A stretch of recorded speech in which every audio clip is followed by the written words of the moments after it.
امید ہے آپ سب خیریت سے ہوں گے۔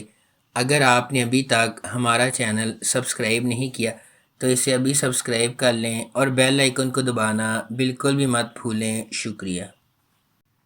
نمبر 8، لو سٹورم۔ فیروزے اور ایاز دو اچھی روحیں، دو بچے جو خاندان کا بوجھ اٹھاتے ہیں۔ قسمت نے انہیں اکٹھا کیا، قسمت قربانی نے انہیں الگ کر دیا۔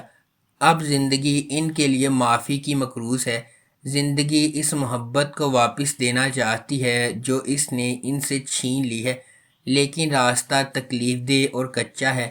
ہوا میں ایک نپ ہے، موسم سرما ہے۔ فیروزے کی آنکھیں نیلی ہیں، اس کا دل جل رہا ہے۔ فیروزے کے والد پر لفٹ حادثے میں جھوٹا الزام لگایا گیا تھا، جس کے نتیجے میں 13 تعمیراتی مزدوروں کی موت ہوئی تھی۔ اس واقعے نے فیروزے کو متحرک کیا، جو صادق اور امین ہے۔ اس راستے میں وہ اپنے باپ کو بچانے کے لیے نکلی ہے۔ اس کی ملاقات ایاز سے ہوتی ہے، جو اس کی امیدیں چرا کر الوداع کہے بغیر چلا جاتا ہے۔ نمبر 7، سٹیلر لو۔ خوبصورت اور ویمنائزر کیرم ییتر فیملی کا بیٹا ہے، جس کا استنبول میں ٹیکسٹائل کا قدیم ترین کاروبار ہے۔ اپنے تخلیقی ذہن کے ساتھ اس نے اپنی فیملی کمپنی کو ایک سٹارٹ اپ کے ساتھ سیکٹر کا لیڈر بنایا، کیونکہ وہ ختم ہونے والی تھی۔ وہ اسے پورا کرتا ہے، لیکن وہ اب بھی اپنے والد کی نظر میں ایک مناسب آدمی نہیں ہے، کیونکہ کیرم اپنی پوری زندگی شراب نوشی، کھانے پینے، سفر کرنے اور جتنی لڑکیوں کے ساتھ گھوم سکتا ہے گزارتا ہے۔ دوسری طرف عائشہ کیرم کی فیکٹری میں کام کرتی ہے۔ وہ ایک ذہین، خوبصورت اور بڑے دل والی لڑکی ہے جو اپنے دونوں بھائیوں کے کنٹرول میں بورنگ، خوشی سے خالی زندگی گزارتی ہے۔ ان میں سے ایک ظالم ہے جبکہ دوسرا بے کار ہے۔ اس طرح اس کی واحد امید اپنے بوائے فرینڈ برگ سے شادی کر کے اس مشکل زندگی کو پیچھے چھوڑنا ہے۔ تاہم اس کے بھائی چاہتے ہیں کہ اس کی شادی محلے کے امیر لڑکے صابری سے ہو۔ عائشہ برگ سے کہتی ہے کہ انہیں فوری سے شادی کر لینی چاہیے۔ اس کے بارے میں جاننے کے بعد برگ غائب ہو جاتا ہے۔ نمبر 6، یو نوک آن مائی ڈور۔ ایدا ایک روشن، خوبصورت نوجوان لڑکی ہے جو ایک پھول فروش پر کام کرتی ہے۔ وہ اپنی ڈگری حاصل کرنے اور اٹلی جانے کے خواب دیکھتی ہے، لیکن اس کے خواب اس وقت چکنا چور ہو جاتے ہیں جب بولت ہولڈنگ کمپنی کے وارث نے اس کی اسکالرشپ منسوخ کر دی اور اسے یونیورسٹی چھوڑنا پڑی۔ اب صرف 2 چیزیں اسے جاری رکھے ہوئے ہیں، اس کی پودوں سے محبت اور اس کی سرکن بولت سے نفرت۔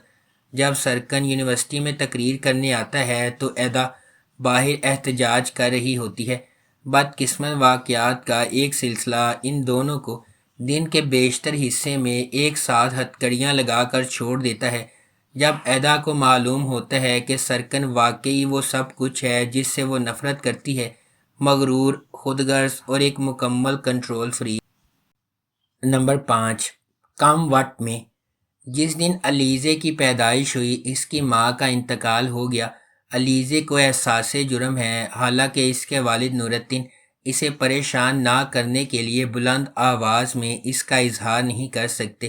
اس میں نور الدین نے اسے خوش رکھنے کے لیے کیے گئے سمجھوتوں کا اضافہ کیا۔ نتیجہ ایک جارحانہ، خود غرض کردار ہے جو بنیادی طور پر اپنے آپ سے متصادم ہے۔ تاہم وہ ایک بریکنگ پوائنٹ پر پہنچ جاتا ہے، تقریباً ایک ویک اپ کال، جب اس کی بیٹی ایک مکینک کی کار کو نقصان پہنچانے والے ہٹ اینڈ رن میں ملوث ہوتی ہے۔ اس سے پہلے کہ بہت دیر ہو جائے، وہ اپنی بیٹی کو وہ چیزیں سکھانے کا فیصلہ کرتا ہے جو وہ اسے چھوٹی عمر میں سکھانے سے قاصر تھا۔ اس کا پہلا مقصد علیزے کو دوسروں کے فیصلوں اور خواہشات کا احترام کرنا سکھانا ہے۔ اس وجہ سے وہ سینم کو پرپوز کرتا ہے جسے وہ برسوں سے پیار کرتا تھا، لیکن شادی کی طرف قدم نہیں اٹھا سکا تاکہ علیزے پریشان نہ ہو۔ نمبر 4، بلیک اینڈ وائٹ لو۔ فرحت ایک سرد خون والا ہٹ مین ہے جس کا ماضی تکلیف دہ ہے۔ وہ اپنے مجرم چچا نامی کے لیے کام کرتا ہے۔ دوسری طرف اصلی ایک نوجوان اور مثالی سرجن ہے جو انسانیت کی خدمت کرنا چاہتی ہے۔ ایک دن ان کے راستے اس وقت گزرتے ہیں جب اصلی نے ایک ایسے شخص کو بچانے کی کوشش کی جسے فرحت نے گولی مار دی تھی۔ سرجری کی وجہ سے اصلی غیر ارادی طور پر خود کو ایک عجیب و غریب پوزیشن میں ڈال دیتی ہے جو اسے اپنی جان بچانے کے لیے فرحت سے شادی کرنے پر مجبور کرتا ہے۔ طاقت کے کھیل میں پھنسے ہوئے وہ دونوں جو ایک دوسرے سے اتنے ہی مختلف ہیں جتنے سیاہ اور سفید، تاہم فرحت نے ایک معصوم محبت کی کہانی کو جینے کے لیے بہت گندی زندگی گزاری ہے۔ کیا ہوتا ہے جب جان بچانے والی عورت کو جان لینے والے مرد نے پکڑ لیا؟ ایک پرجوش محبت پیدا ہونے والی ہے۔ نمبر 3، ہرجائی۔ ریان سعدولو خاندان کی پوتی ہے جو مدیوت کے مضبوط ترین خاندانوں میں سے ایک ہے۔ اگرچہ اس کے والد ہزار اور اس کے چچا جیہان عظیم خاندان کی اہم شخصیات ہیں، لیکن اصل رہنما اس کے دادا ناسو ہیں۔ ناسو ریان کے ساتھ بدسلوکی کرتا رہتا ہے۔ وہ ہمیشہ اس کی کزن ییرن کا زیادہ خیال رکھتا ہے۔ اس کی وجہ یہ ہے کہ ییرن اس کی بائیولوجیکل پوتی نہیں ہے۔ اس حقیقت سے ناواقف ہونے کی وجہ سے ریان گھوڑے پر سوار ہو جاتی ہے، اور جب میران کی گاڑی قریب آتی ہے تو گھوڑا ڈر جاتا ہے اور ریان نیچے گر جاتی ہے۔ میران کو ریان سے محبت ہو جاتی ہے اور وہ اس سے شادی کرنا چاہتا ہے۔ یہ خبر ییرن کو ریان سے بدلہ لینے کے قابل بناتی ہے، جب سے وہ ییرن کے پیارے کو چھین لیتی ہے۔ شادی ہونے کے بعد میران اور ریان اپنی نئی زندگی شروع کرنے کے لیے اپنی حویلی جاتے ہیں، تاہم میران پہلی رات ریان کے ساتھ گزارنے کے بعد رشتہ ختم کر دیتا ہے۔ Number 2، brave and beautiful. جیسور اپنے والد کی موت کا بدلہ لینے کے لیے ایک وسیع منصوبے کے ساتھ اپنے والد کے گاؤں واپس آتا ہے۔ صرف ایک چیز جس کے لیے اس نے منصوبہ نہیں بنایا تھا وہ ہے سوہان، اس شخص کی بیٹی جس کے بارے میں اسے یقین ہے کہ وہ اس کے والد کے قتل کا ذمہ دار ہے۔ Number 1، life line. نیفس ایک بچپن کی دلہن تھی جسے ایک تاجر کو بیچ دیا گیا تھا۔ اپنے شوہر کے ہاتھوں پکڑی گئی، وہ اپنے بیٹے کے ساتھ تشدد کا نشانہ بنائی گئی ہے۔ وہ اپنے شوہر وداد سے فرار ہونے میں ناکام رہی اور ہر کوشش کا نتیجہ منفی نکلا۔ نیفس نے اپنے بیٹے کو وداد کی ہر پٹائی کی وضاحت کرنے کے لیے جدوجہد کی، اسے یہ سمجھانے کی کوشش کی کہ یہ صرف ایک کھیل ہے۔ نیفس کا بھائی جو اس کا اکلوتا رشتہ دار تھا اسے بچاتے ہوئے مر گیا تھا۔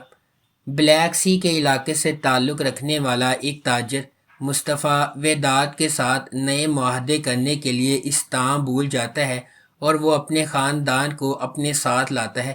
مصطفیٰ اور اس کا خاندان وداد کے گھر میں رہتا ہے، اور مصطفیٰ کے چھوٹے بھائی طاہر نے دیکھا کہ نیفس گھریلو تشدد سے متاثر ہے۔ بدقسمتی سے طاہر نیفس کی مدد کے لیے کچھ نہیں کر سکتا، تاہم نفس اس شام کو گھر سے فرار ہونے کے لیے دوبارہ منصوبہ بناتی ہے اور وہ اپنے بیٹے کے ساتھ طاہر کی وین میں چھپ جاتی ہے۔ اگر آپ کو ہماری یہ ویڈیو پسند آئی ہے تو اسے لائک کریں، شیئر کریں اور ہمارے چینل کو سبسکرائب کرنا بالکل بھی مت بھولیں۔ آپ کا بہت بہت شکریہ۔